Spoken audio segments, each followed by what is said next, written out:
Litanda Kanglup Masel Osinaduna Thoknakhre, police personnel Mari Amasung Micham Ohum Sokle, Tha Asigi Tareki Numidang Pung Tararom Tarakoda Ukrul District Manung Jaliba Litan Police Station, a Konbama from Amada Kuki Jo Gimioi Karada Tos like Kapsla E Hyduna, Tankul Gimioi Ama Kuki, Naha Ahumna Yamatina Purapadagi Sokuna Yang Popi Primary Health Center, the Pukatuna, like Nakre Amasung Rang Su Nungtildagi Howarduna, Numidang Fawada Purup Anigi Marakta, Thoknakhre Puna Rakpadagi. Police na laksinduna khamdokna bahona bada Litan Police Station gi personnel mari sokle amasung kanglup amagi miyoi ahum su soktuna Thoknakhre thawdok asi thokraba matungda furup animaki lusingba sing amasung CSO singi marakta yasinaba purakna bagidamakta ngarang nungtil punna phaminaduna wari sanaki adubu wari sanabaduda lekhai tana yasinaba puraktringa gi cherakta manak nakna leiba singdagi nongmai maru khara kapthorakpadagi nakal ani gi marakta nahan gi matawgumna amuk hana onsinaduna Thoknarakpani hairi adumoina mak thokaningdaba thawdok asi makhatana thorakpadagi IGP Venstry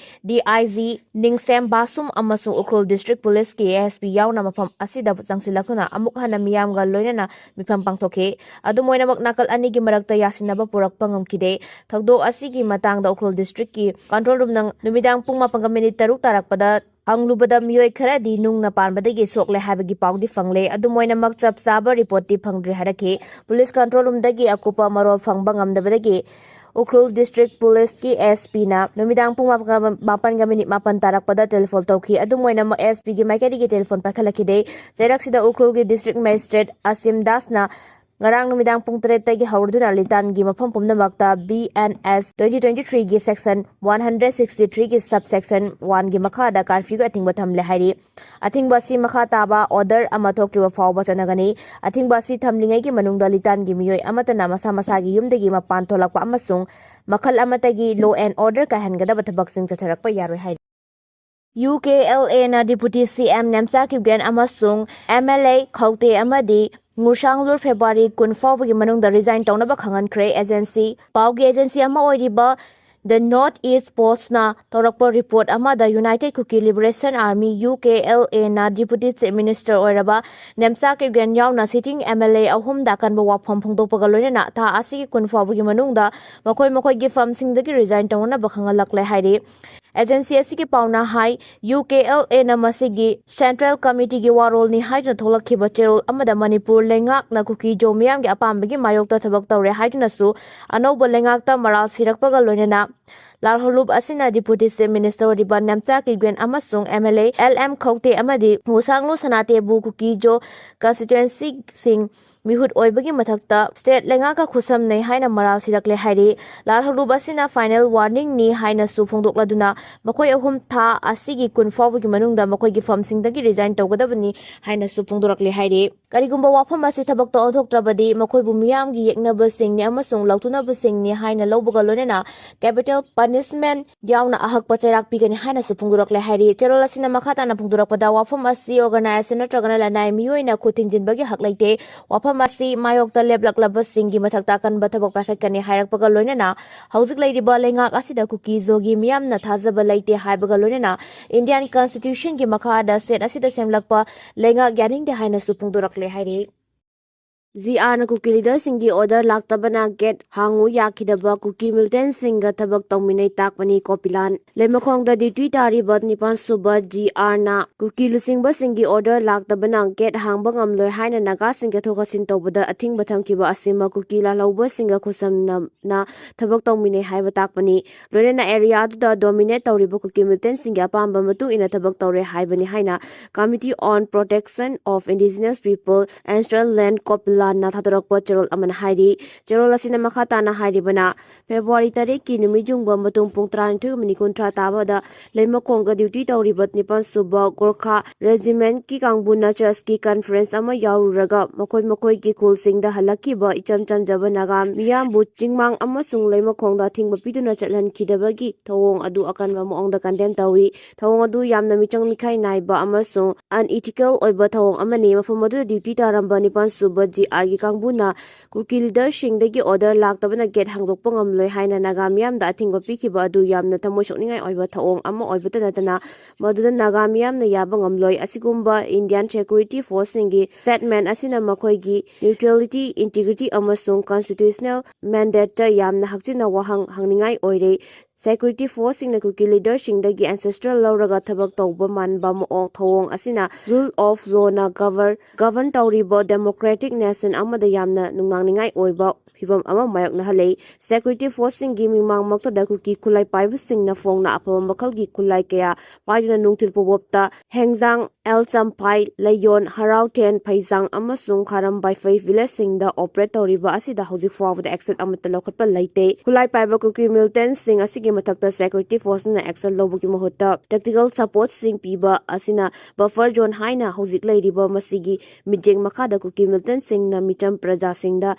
terrorist ki oiba thawong kya chathare security force ke sigomba unconstitutional oiba thawong sing asi lebak asigi wafam taraba citizen singna Akanba Mawongda condemn tawfam thoi loinana Manipur government ki maikaidagi foothills result da operate tawriba Kuki militant singi mathakta khudakta Akanba action lakhokadabani hairi Trumpna Iranda nuclear gi matangda deal tawdrabadi Americana landagani haina warning tawkhre Nuclear gi matangda drill tawdrabadi Americana Iranda landagani haina President Donald Trump na amuk hanna aroiba oina warning tawkhre report asigi matungina hauji Americana Iranda landabagi damakta maikai mari dagi quesinduna laikhrabani adubu hauji fawbo Americana Iranda landadriba asi aki akhang piduna Iranna nuclear deal tawraklabadi lan thoktaba yabagi fibamda leiri karigumba Iranna nuclear deal America ga Tounaba honnaraktabadi Iranda soidana landarakpa yabagi akiba sawnga leiribani America amadi Israel na Iranda nuclear khulai lehanba haibasi supam pamde Donald Trump na Iranda kayara khana nuclear khulai sadana ba amadi nuclear gi deal tawna ba jackson wafam kaya su thamkrabani adubu Iran gi maikedi gi Americana pirakliba ki akhang asigi matung inna nonjaroi haina hojik phawba leptuna leiribani Iran gi maikedi gi su America na hek landarakpaga America amadi Israel da landaba ngamnabagi damakta lanmi amadi langi khulai kya deploy tawguna thamkrabani Donald Trump na phongdorakhibada Iran na America ga nuclear deal tawba asi Iran gi oina aphaba khongthang oigani natrabadi America na Iran da kari tawrakpa ngambage haibadu lebak asigi lusingba singna yamna mayek sengna khanglabani panba yabadi haukiba sahida su America na landaduna nuclear plant ahum thugai khiba laikhrabani hari Syria da miyoi mari Nongmeina Kaptuna Hatkhre Southern Syria gi wangmada leiba Saivada province ta thokiba Nongmai kapagi thaudokta miyoi mari sikre miyoi mari Nongmeina Kaptuna Hatkhre da sena bani haiba miyoi amasu authorities singna faba ngamle hari Saidagi Interim Security Commander Husam Al Tahan na thamlakpa warol amada Saivada gi matawne da thokiba thaudok adu yamna pukning nungsiningai oiba thaudok amani mafamadu da leiriba residents manga da kiningai oiraba crime sing chathakhiba da miyoi mari siki amasung manga na tamthina soke miyoi sing adu harpada senariba miyoi adu khudakta security na fakhibaga loinana makha taba logi oiba thabak sing lokhatna bagi damakta thikatpagi thabak sathaba haukre hainasu Al Tahana makha tana phongdokhe Leibak adugi leibak amagi miyambu makhl amatagi awaba piba amasung mihat mipun chathaba haibasi yapham thokte haina Al Tahana phongdokhibaga loinana asikumba minungsi leitaba thawong sing asibu leibak asina yaba ngamloi amasung thawong asi security amasung leibak adugi miyamda achauba singnaba amani Syria gi office na miyoi mari sikiba du da nuai taba phongdokpaga loinana mafam adugi miyamna pungning phathana leiba Akanba wafam thamlakhre Mihad asida senariba miyoi singbu phaduna logi oiba thabak paikhatuna Mihad asigi achumba wild phangangani haina su phongdokhi mamang sahi gi July dagi hauduna Saivada da ceasefire thamduna lakhibani China na mi tara rom chanba kilometer 1500 hena sana paiba ngamba flying car mai pakna test tawkhre China gi company auto flight na mi tara rom chanba kilometer 1500 hena su sana paiba ngamba flying car mai pakna test tawkhre haina phongdorkli China na mai pakna puthokrawa flying car asi athu matamda market ta laklagani China gi electric vertical take off and landing plane chaba company gi auto flight na North China gi Jiangsu haina khangnaba state aduda flying car adumai pakna test tawkhibani flying car asida punna miyoi tara rom tongba yai flying car asigi take off ki power asi 1500 aduga sana paiba ngambagi changna saurakna kilometer 1500 romni flying car asi khwaidigi miyamna pamnariba facility hairagadi hoji maryamda siznariba helicopter singna changiba khasa adudagi chada tara hena tathaba oiri report asigi matungina mi tara puba ngamba flying car asi saliba chahi 2023 ki mayai oirappa matamda market ta laklagani flying car asigi mamal kaya oigani haibigi matangda hojik phawbigi oinadi company na phongdoraktre hairi Russiagi University Hostelda Indian Mari Thanga Tinbadagi Sokle, Russiagi Bashkortostan Republic da Labor University Amagi Hostelda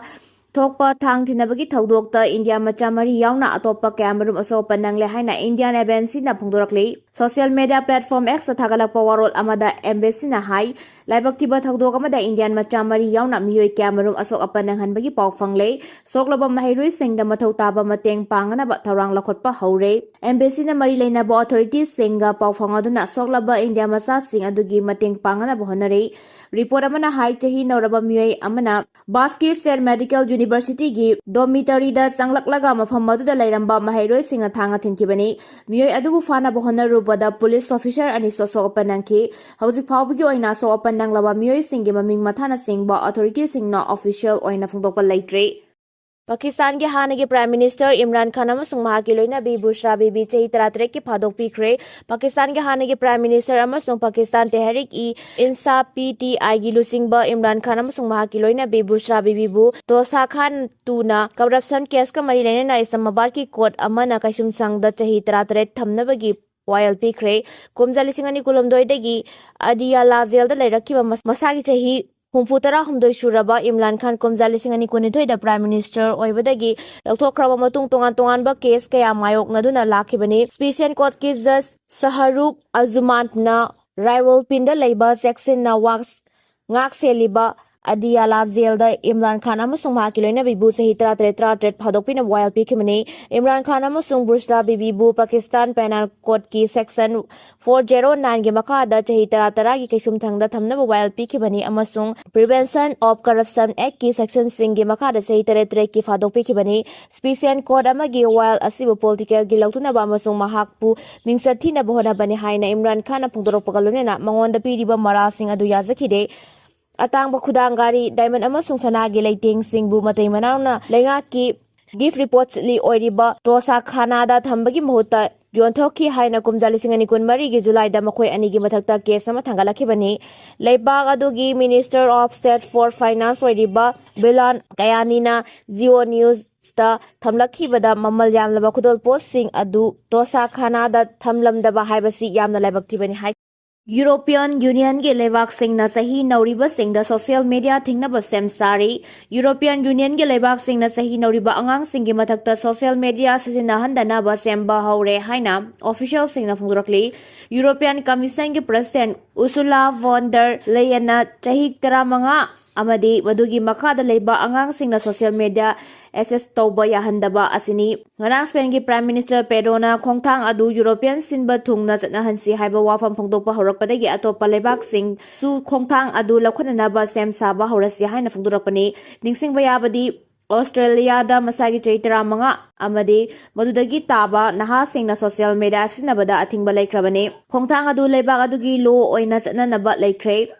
Lebak adu chanariba adugumna Europe ki lebak singda susana hansi haina Spain gi Prime Minister Pedro na hawdokibani Spain gi angang singdu digital gi oiba pornography amadi atopas sokningai oiba content kaya ama social media da piribani masina sahi sudriba angang sing adu da amang bakya oirakadoribani haike Spain gi Council of Ministers sing na sahi 33 ki makhada leiba angang singda social media sinanaba yahandanaba parliament bill ama draft taunaba semsaribani Hauziki matamda naha oiriba angang singi mathakta internet ki khudong saba sing asi access tohanba yade maduna addiction lana sinaba pornography amadi hingsa ge wakhalon chehalakpa gi khongthang leiribani social media bu sei 35 natraga 33 ki makhada leiba angang singda thingba pirana ba khongthang pakhatpa Europe ki lebak singi manungda France Portugal Austria United Kingdom amasung Denmark su yauri Belgium gi konung Brussels ta leiba think tank ama oiriba Brazil gi fellow oiriba Orixna Manarsing Olixterna Minersing da ahen ba section thorang sing lokhatrabadi tungkoina mangjaba lakani hairi